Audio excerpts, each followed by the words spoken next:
Right మనతో పాటు నిరుద్యోగ జేఏసీ నాయకులు రవి రాథోడ్ ఉన్నారు. ఒకసారి మాట్లాడదాం గ్రూప్ పైన. ఏం చెప్తారు బ్రదర్? మరోసారి ప్రెస్ మీట్ నిర్వహించారు. ఏంటి మీ ఇష్యూ ఏంది? ఇప్పటి వరకు దాదాపు ఎగ్జామ్ కండక్ట్ చేసేప్పటి నుంచి ఇప్పటి వరకు మీరు ఏదో ఒకటి చెప్తూనే ఉన్నారు, అవకతవకలు ఉన్నాయి అంటూనే ఉన్నారు. ఈ ఈ యొక్క గ్రూప్ వన్ స్టార్టింగ్ నుంచి ఎంటైర్ ప్రాసెస్ ఇప్పటి వరకు అన్నీ అవకతవకలే. అందుకే ఈ యొక్క ఎంటైర్ ప్రాసెస్ని క్యాన్సిల్ చేసేసి జ్యుడిషియరీ ఎంక్వైరీతో లేదా సిట్ దర్యాప్తు జరిపించి ఈ యొక్క టీజీపీఎస్సీ జరిపినటువంటి అన్ని ఎగ్జామ్లను క్యాన్సిల్ చేసేసి కొత్తగా ఎగ్జామ్ కండక్ట్ చేయాలనేటువంటిది ఫస్ట్ డిమాండ్ చేస్తూ ఉన్నాం. దాంతోపాటు ప్రిలిమ్స్లో 31,403 మెంబర్స్ రాశారు కదా. ఈ యొక్క జిఆర్ఎల్ మెయిన్స్ రాసిన వాళ్ళు 21,093, జిఆర్ఎల్ ఇచ్చింది మాత్రం 21,183. ఈ 10 మంది వ్యత్యాసం వచ్చారు. ఆ 10 మంది ఎవరు? 10 మంది ఖచ్చితంగా మేము అనుకుంటా ఉన్నాం కాంగ్రెస్ పార్టీకి చెందినటువంటి రేవంత్ రెడ్డి వ్యక్తులే అనేటువంటిది మేము తెలియజేస్తా ఉన్నాం. టీజీపీఎస్సీ ఈ విషయాన్ని ఖచ్చితంగా ప్రెస్ నోట్ విడుదల చేయాలనేటువంటిది తెలియజేస్తా ఉన్నాం. తెలుగు విషయంలో కూడా తెలుగుకు అన్యాయం జరిగింది. దాంతోపాటు ఉర్దూ మీడియానికి సంబంధించి ఉర్దూలో 9 మంది రాస్తే అందులో ఇప్పుడు మళ్ళీ ప్రెస్ నోట్ ఇచ్చిన తర్వాత 10 మంది రాశారన్నారు. ఆ 10 మందిలో ఒకరు సెలెక్ట్ అయ్యారని చెప్పారు 563 పోస్టులో. ఆ ఒక్కరు ఖచ్చితంగా మీరు ఇంక్రీజ్ చేసినటువంటి వ్యక్తే ఇందులో సెలెక్ట్ అయినారని మేము తెలియజేస్తా ఉన్నాం. మీరు దీనిపైన కూడా ప్రెస్ నోట్ విడుదల చేయాలి. దాంతోపాటు ఈ యొక్క జివో 29, జివో 55 అనేటువంటిది, జివో 29 వల్ల ఎస్సీ ఎస్టీ బీసీ వాళ్ళు మాత్రమే అన్యాయం జరిగింది. జివో 29 తీసేసి జివో 55 ప్రకారంగా ఈ యొక్క మళ్ళీ ప్రాసెస్ ఫిలిమ్స్ నుంచి కండక్ట్ చేయాల్సిందిగా కోరుతా ఉన్నాం. లోకల్ నాన్ లోకల్ ఇష్యూ అనేటువంటిది కూడా ఉంది. లోకల్ నాన్ లోకల్లో ఖచ్చితంగా ఈ అంటే third rank, 20th rank and 34th rank అనేటువంటిది నాన్ లోకల్ వాళ్ళకు వచ్చింది. ఈ యొక్క రోస్టర్ విధానం ప్రకారంగా 11 పోస్టుల వరకు మాత్రమే వాళ్ళు ఎలిజిబుల్. కానీ ఇక్కడ 34th ర్యాంక్ వరకు ఏ విధంగా వచ్చింది. తర్వాత ఆ 34th ర్యాంకర్ వాళ్ళు కూడా బీసీడీ కేటగిరీకి సంబంధించినటువంటి వాళ్ళు. తెలంగాణలో బీసీడీ కేటగిరీకి సంబంధించినటువంటి వారికి ఒక అన్యాయం జరిగింది కదా ఇక్కడ. సో ఇది రూల్ ఆఫ్ రిజర్వేషన్ కూడా అగెనెస్ట్. రాహుల్ గాంధీ గారు మీరు కాన్స్టిట్యూషన్ బుక్ను పట్టుకొని తిరుగుతూ ఉంటారు కదా. మీరు కాన్స్టిట్యూషన్ మేము పట్టుకున్నటువంటి కాన్స్టిట్యూషన్లో రూల్ ఆఫ్ రిజర్వేషన్ని కాపాడుతూ ఉంది. కానీ మీరు పట్టుకున్నటువంటి కాన్స్టిట్యూషన్లో రూల్ ఆఫ్ రిజర్వేషన్కి అగెనెస్ట్గా ఉంది. దాంతోపాటు ఈ ఆర్టికల్ 14, 15, 16 అనేటువంటిది కూడా మేము పట్టుకున్నటువంటి కాన్స్టిట్యూషన్లో ఉంది. మీరు పట్టుకున్నటువంటి కాన్స్టిట్యూషన్లో ఉందా లేదనేటువంటిది కూడా చూడండి. అదే టీజీపీఎస్ సంబంధించినటువంటి ఆర్టికల్ 15 నుంచి ఆర్టికల్ 23 వరకు చూడండి. ఈ యొక్క టీజీపీఎస్సీని వెంటనే రద్దు చేసేసి ఈ యొక్క టీజీపీఎస్సీ కాకుండా జాయింట్ పబ్లిక్ సర్వీస్ కమిషన్ ఏర్పాటు చేయండి.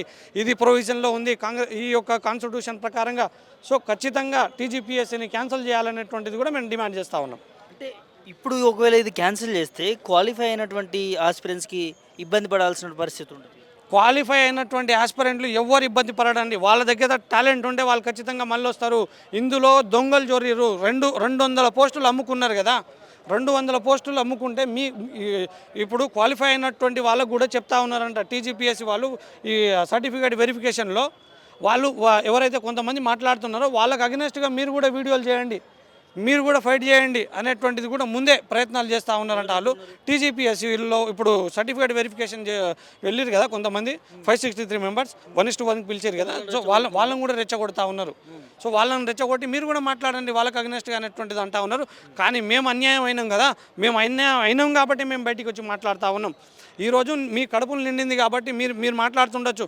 కానీ జివో 29 అనేటువంటి ఇష్యూ ఈ యొక్క ఖచ్చితంగా జివో 29 రద్దు అవుతుంది, జివో 55 అమలు అవుతుంది. జివో 29 రద్దు అయినప్పుడు ఈ వచ్చినటువంటి అందరూ 563 పోస్టులు మళ్ళీ ప్రభుత్వం క్యాన్సిల్ చేయాలి కదా. మీరు కాన్స్టిట్యూషన్ బుక్ పట్టుకొని రాహుల్ గాంధీ గారికి చెప్తా ఉన్నారు కదా. సో అంటే వారు ఇచ్చిన హామీలు కూడా చాలా వరకు ఉన్నాయి, అవి అమలు అవుతున్నాయి. ఇప్పుడు రాహుల్ గాంధీ ఇచ్చినటువంటి హామీలు ఉన్నాయి.